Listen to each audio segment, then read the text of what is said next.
आयोजक हैं श्री महेंद्र कुमार जैन मच्छरदानी, doctor Ankit Jain, doctor Abhishek Jain, Bhopal Madhya Pradesh. Firm Eglis diagnostics, doctor NK Jain memorial diagnostic and research centre private limited, Malviya Nagar, Bhopal Madhya Pradesh. Siddham pathology laboratory, SPL diagnostics, royal market, Bhopal Madhya प्रदेश।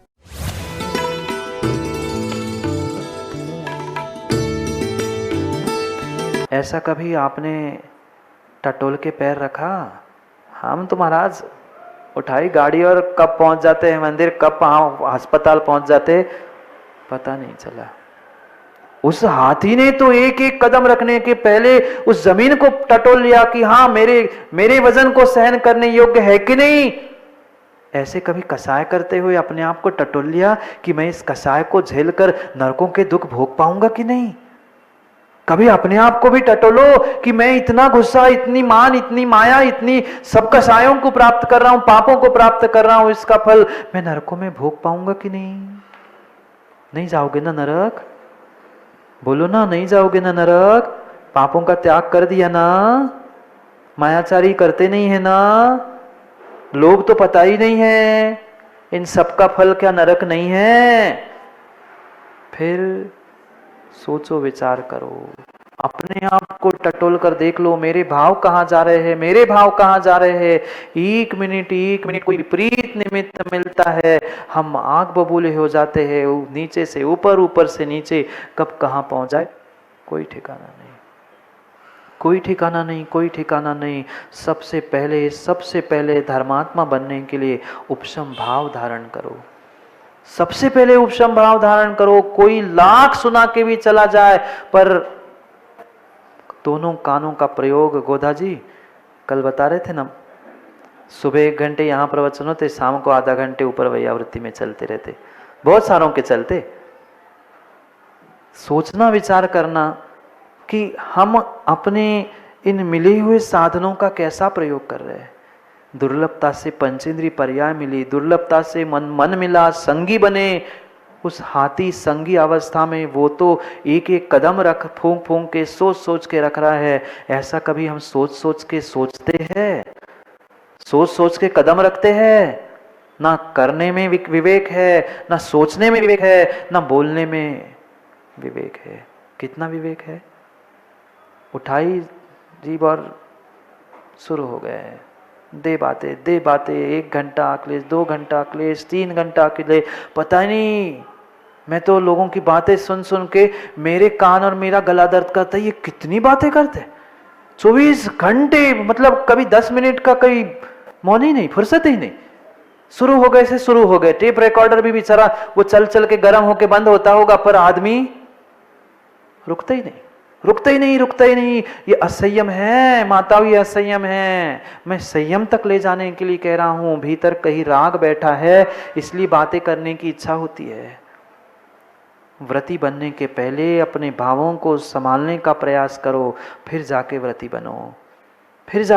बनो। व्रती बनने का निषेध नहीं है, न प्रतिमा लेने का निषेध है, न महाव्रती बनने का निषेध है। बिना महाव्रती, बिना अनुव्रती बने कल्याण नहीं होगा। पर साथ में भावों को, अपने कसायों को भी तो संभाल लो। जो कसायों को संभालता है वो ही संयमी है, और कसायों के साथ संयम होने पर भी वह तत्क्षण असंयमी ही है, अन्यथा क्या करे। एक मित्र अपने मित्र के पास पहुंचता है महन जी, और पूछता है कि क्या करूं, मुझे समझ में नहीं आ रहा है। भीतर कुछ वैराग्य के भाव है। ऐसा लगता है कि मैं अपने कल्याण कर लूं, मैं साधु बन जाऊं, तपस्वी बन जाऊं, दीक्षा ले लूं। पर एक बार मन करता है, करूं कि नहीं करूं, होगा कि नहीं होगा, कोई व्यवस्था करेगा कि नहीं, भिक्षा मिलेगी कि नहीं, कोई आहार कराएगा कि नहीं। बहुत सारे विकल्प आते हैं, क्या करूं। मित्र से वो पूछता है, मित्र समझदार था, मित्र कुछ कहता नहीं है। वो घर ले जाता है, और घर में ले जाकर, सुबह का ही समय था, 10-11 बजे का कुछ समय होगा। वो कहता है चल घर, मैं घर में उत्तर देता हूँ। वो मित्र सोचता है हो सकता है घर में कुछ विशेष होगा, कह रहा है ठीक है उत्तर चाहिए, किसी से तो समाधान तो कराना ही पड़ेगा। मित्र के साथ मित्र के घर में जाता है, घर जाके बैठता है और जोर से आवाज़ लगाता है। जिसके घर में पहुंचता है वो मित्र अपने बेटे की माँ को आवाज़ लगा के कहता है और कहता है मेरा मित्र आया है, चाय भी बना लो और आते आते एक घी का दीपक भी प्रज्वलित करके ले आना।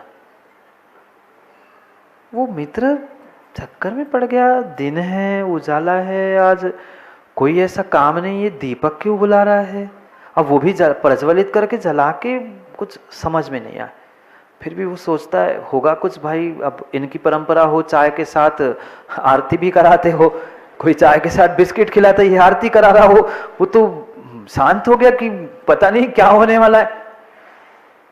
वो उसकी बेटे की माँ आती है, चाय दोनों को देती है और जैसा आरती का दीपक उसने बताया था वो ले आती है और जो टेबल वहाँ रखा था रखकर चली जाती है।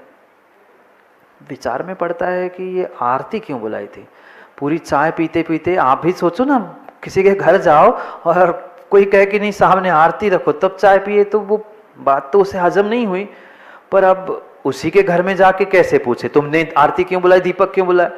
चुपचाप चाय पी और चाय पीने के बाद वो कहता है चलो, कहता है उत्तर तो दो, मैं तुमसे उत्तर पूछने आया हूं, मैं करूं क्या। तू एक ही मेरा मित्र है, सच्चा मित्र है, इसलिए तुझसे सलाह लेने आया हूं। मैं सलाह तो बता, मुझे करना क्या है, मैं दीक्षा लूं कि शादी करूं। कहते बता रहा हूं, धैर्य तो रखो, तुम्हें जीवन का इतना बड़ा निर्णय करना है और 2 मिनट में कैसे करोगे, कुछ समय तो दो। उसने कहा ठीक है। कहता है चलो चलो। वो मित्र को लेकर पहुंचता है।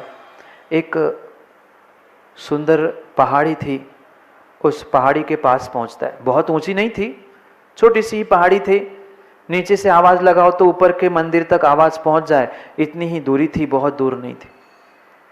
नीचे खड़ा होकर वो मित्र जोर से आवाज़ लगाता है कि बाबा जी मैं आपके दर्शन करने आया हूँ, आपके दर्शन करने आया हूँ।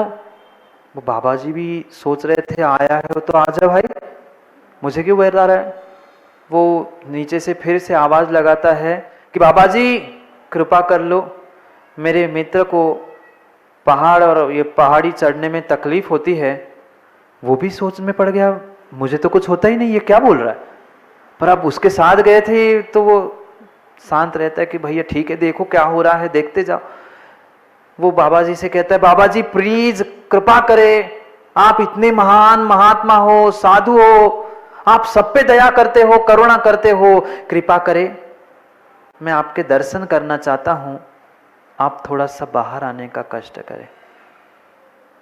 साधु बेचारे सीधे साधे थे, बाहर आते हैं और नीचे से वे अभिवादन करते हैं, प्रणाम करते हैं। मित्र ने किया, वो दूसरा नया मित्र भी नमस्कार करता है, अभिवादन करता है। और जैसे ही वे साधु बाबा पुनः मुड़कर मंदिर में जाने को ही होते, पुनः जोर से कहते बाबा जी क्षमा करना, आप इतने महान, आपकी इतनी तपस्या, आपका इतना ओज, मैं आपके चरण स्पर्श करना चाहता हूँ।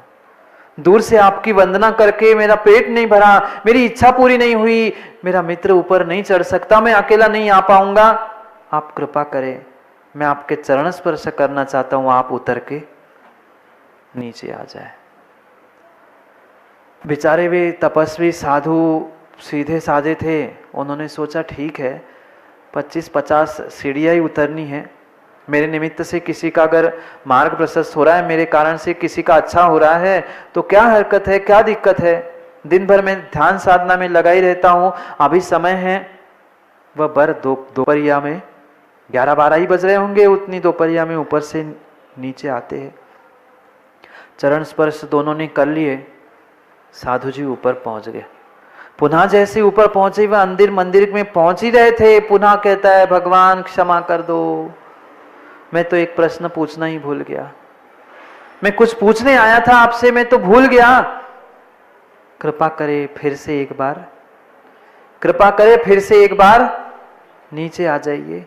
मैं जोर से सबके सामने प्रश्न नहीं पूछ सकता हूं, अकेले में एकांत में आपसे बात करनी है, मैं ऊपर तो चढ़ नहीं सकता, आप तो दयालु, आप तो जानते हो, देखा ही है, आप कृपा करें और नीचे उतर के आइए। बेचारे साधु, उन्होंने सोचा ठीक है, कुछ परेशान होगा बेटा, कुछ आवश्यक कार्य होगा मेरे शिष्य को। वो बाबा जी उतर के नीचे पुनः आते हैं। उसने अपनी बात कान में कह दी, उस मित्र को भी पता नहीं चला क्या बात हुई, कान में कह दी। बाबा जी पुनः ऊपर जाकर बैठ गए। जो साथ में गया था मित्र, उसे तो कोई बात पची ही नहीं। दिन में दीपक क्या मंगवाना, बाबा जी को ऊपर से नीचे 3 बार करना, बाहर बुलाना, ये क्या है। वो कहता है मैंने तुम्हें प्रश्न का उत्तर, मुझे सुझाव और सलाह देने के लिए बुलाया था, मुझे भ्रमित करने के लिए नहीं। ये क्या नाटक है। तुम चाय के साथ दीपक क्या मंगा रहे हो भरी दोपहरिया में, वो बाबा जी को, तपस्वी को, इतने बड़े बाबा को तुम ऊपर नीचे कर रहे हो, क्या खेल लगा के रखा है। वो मित्र कहता है बेटा दोस्त, मैं तुम्हें उत्तर देना चाहता था। कहता ये क्या उत्तर है, ये कोई उत्तर है। मैंने प्रश्न क्या पूछा, तुम कर क्या रहे हो, दिखा क्या रहे हो। वो कहता है यही तो तेरा उत्तर है। मतलब यही तो तेरा उत्तर है, तूने यही तो प्रश्न पूछा था ना, मैं शादी करूं कि साधु बनूं। यही उत्तर है, यही उत्तर है। अगर ऐसी तुम्हें पत्नी मिल जाए, अगर ऐसी तुम्हें पत्नी मिल जाए, धर दोपहरिया में कह दे दीपक ले आ, और बिना कुछ कहे चुपचाप दीपक ला के रख दे, तो शादी कर लेना। और ऐसी नहीं मिले तो ओम शांति। वो कहता है फिर तुमने साधु को ऊपर से नीचे क्यों बुलाया। उसके पीछे भी रहस्य था, उसके पीछे भी रहस्य था, उसके पीछे भी रहस्य था। ध्यान रखना, तुम्हारे अगर साधु बनने के भाव है, तुम्हारे अगर साधु बनने के भाव है, उस साधु के समान अगर सहज होने वाले हो, किसी ने भी बुलाया, किसी ने भी कुछ कह लिया, इतनी सहजता जीवन में प्राप्त कर सको तो साधु बन लेना, नहीं तो साधु कभी जीवन में मत बनना। इतनी सहजता, इतनी सरलता और इतनी कसायों की उपशमना हो। भर दोपहरिया में 12 बजे मैंने साधु को नीचे बुलाया, वो काम छोड़कर मात्र भक्तों को और शिष्यों को दर्शन देने के लिए नीचे आया। ऐसी समता और ऐसा उपशम भाव अगर तुम्हारे भीतर हो तो मित्र साधु बन लेना, नहीं तो जैसे हो वैसे ही ठीक हो। यही तेरा उत्तर था। अगर ऐसी ऐसी पत्नी कन्या तुम्हें प्राप्त हो रही हो तो जिंदगी सुखद होगी, तो शादी कर लेना। ऐसे तुम्हारे स्वयं के भाव हो, साधुता के, उपशम भाव के, तो साधु बन जाना। अन्यथा कसायों के निमित्त मिलने पर उबल जाना, विपरीत क्रियाओं को कर लेना, भक्तों को ही मारने पीटने लग जाना, ये साधुता नहीं है। ये साधुता नहीं है। उपशम भावताणम जहज उपशम वड्डी तहतः निज्जर वड्डी। ये उपशम भाव ही सबसे बड़ा तप है। मात्र साधुओं को मत देखना, श्रावको अपने भीतर के भावों को भी देखना, अपने भीतर के भावों को भी देखना। कई बार घर की गुस्सा मंदिर में आकर नहीं निकलती, कई बार निकलती है। वहां तो बेचारे ताराचंद जी कुछ कह नहीं पाते, पर यहां बर्तन पटक रहे हैं, जिनवाणी पटक ऐसे ऐसे करके खुल रहे। नहीं, वो करते नहीं है, बता रहा हूं मैं, नहीं तो उनको पकड़ो बेचारे। नहीं तो माँ भी बैठी होगी मेरे पास है, महाराज हमारे कहने की क्या पड़ी थी, मुझे कुछ किसी की पता नहीं, पर मैं बता रहा हूं ऐसा होता है। नहीं होता माँ, किसी की गुस्सा वो घर के बर्तनों पे निकलती है। वे मंदिर के टेबल बर्तन, घर के बर्तन पिचके कैसे अपने आप, किसी पे के निकालनी थी गुस्सा, पर अब उन पे निकाल नहीं सकते। सो बेचारे मौन रहने वाले बर्तनों पे, टेबलों पे पूरी गुस्सा निकल जाती है। क्या करे, क्या करे, सोचो विचार करो। उपशम भाव ही संयम है, कसायों से रहितपना ही संयम है। पढ़ते हैं श्लोक, नहीं तो चर्चाओं में समय हो जाएगा, बैठे ही रह जाएंगे। 67 नंबर की गाथा को पढ़ना है। उपशम तब भाव जुदो रानी सो ताव संजदो होदी, रानी कसाय वसगो असंजदो हो दिसो ताव। पढ़ो।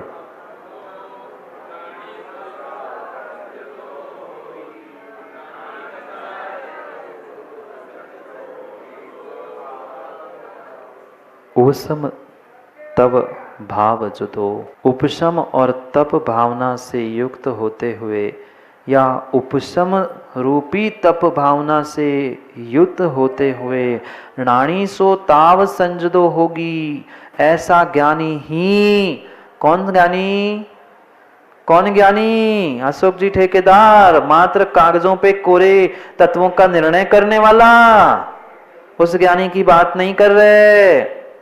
उस ज्ञानी की बात नहीं कर रहे। कितने ही ग्रंथ पढ़ लेना, हजारों हजारों उपवास भी कर लेना, पर वह उपवास और ग्रंथ तुम्हारे कार्यकारी नहीं है अगर तुमने अपने भावों को, अपने परिणामों को संभालना नहीं सीखा है तो। बिल्कुल बिल्कुल एक एक नहीं, जिंदगी भर मौन ले लेना क्लेश, पर तुम्हारे एक जिंदगी भर के 2 घंटे के मौन से काम नहीं होगा। भीतर की उपशमना कषायों की नहीं है तो, कषायों की नहीं है तो नीतिकारों ने कह दिया काय क्लेशो विविध उपवासो अज्जन मौन पहोदी। समदा रहिए श्रमणस।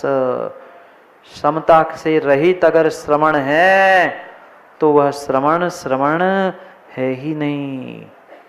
श्रावक भी श्रावक नहीं है, साधु भी साधु नहीं है। वे कितने ही विचित्र विचित्र विचित्र उपवास त्याग तपस्या भी कर ले, महीनों के उपवास नहीं, महीनों का मौन व्रत भी ले ले, ग्रंथों को रट के घिट घुट के पी भी ले, पर उसमें जो लिखा है वो अगर चरितार्थ नहीं है, उपशम भाव नहीं है, तो वो संयमी नहीं है।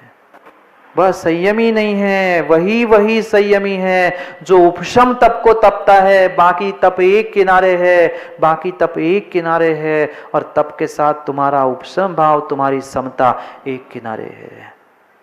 कितनी समता है, कितनी समता है। और आप भी अनुभव करके देख लेना। कोई दूध का धुला नहीं बैठा, कोई दूध का धुला नहीं बैठा।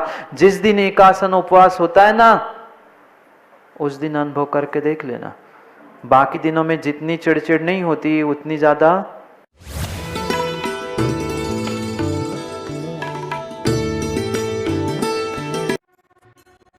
इस कार्यक्रम के पुण्यार्चक थे श्री महेंद्र कुमार जैन मच्छरदानी, doctor Ankit Jain, doctor Abhishek Jain, Bhopal Madhya Pradesh. Firm Eglis diagnostics, doctor N K Jain memorial diagnostic and research centre private limited, Malviya Nagar, Bhopal Madhya Pradesh. Siddham pathology laboratory, SPL diagnostics, royal market, Bhopal Madhya Pradesh.